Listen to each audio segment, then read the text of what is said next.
বিএনপির ভারপ্রাপ্ত চেয়ারম্যান তারেক রহমান বলেছেন, প্রতিবেশী দেশের ফাঁদে পা দিয়ে কয়েকটি রাজনৈতিক দল বিভ্রান্ত হয়ে কথা বলছে। সব ষড়যন্ত্রের বিষ দাঁত ভেঙে দেওয়ার আহ্বান জানিয়ে তিনি বলেন, জাতীয়তাবাদী সব শক্তিকে সঙ্গে নিয়ে মানুষের অধিকার ও গণতন্ত্র প্রতিষ্ঠা করা হবে। রোববার বিকালে সাতক্ষীরার কলারোয়া হাই স্কুল মাঠে বিএনপি আয়োজিত এক সমাবেশে ভার্চুয়ালি যুক্ত হয়ে একথা বলেন তিনি।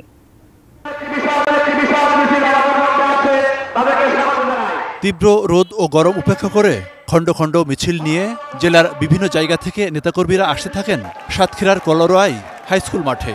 সমাবেশের বিভিন্ন পয়েন্টে আগে থেকেই শোভাবায় ব্যানার, পোস্টার, ফেস্টুন। জনসভায় অংশ নেন বিএনপির ভারপ্রাপ্ত চেয়ারম্যান তারেক রহমান। এই জনসভায় ভার্চুয়ালি দেয়া বক্তব্যে তিনি বলেন, স্বৈরাচারের পতন হয়তো হয়েছে, কিন্তু ষড়যন্ত্র এখনো অব্যাহত রয়েছে।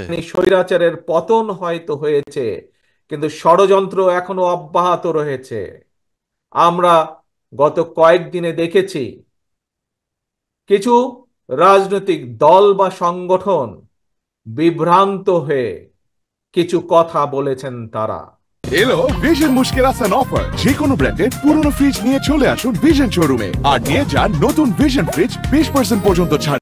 প্রিয় সহকর্মীবৃন্দ, প্রিয় উপস্থিত ভাই ও বোনেরা, আমি মনে করি, আমি বিশ্বাস করি যে একটি প্রতিবেশী দেশের ফাঁদে পা দিয়েছে আমাদের সেই রাজনৈতিক দলগুলো বা সেই রাজনৈতিক সংগঠনগুলো।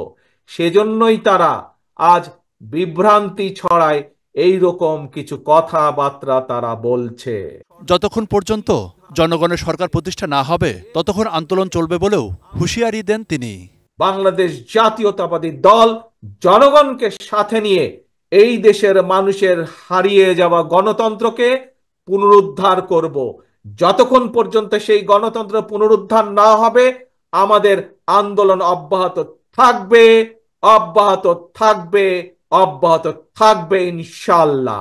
সমাবেশে বিএনপির কেন্দ্রীয় প্রকাশনা বিষয়ক সম্পাদক, সাবেক এমপি ও সদ্য কারামুক্ত নেতা হাবিবুল ইসলাম হাবিব সভাপতিত্ব করেন।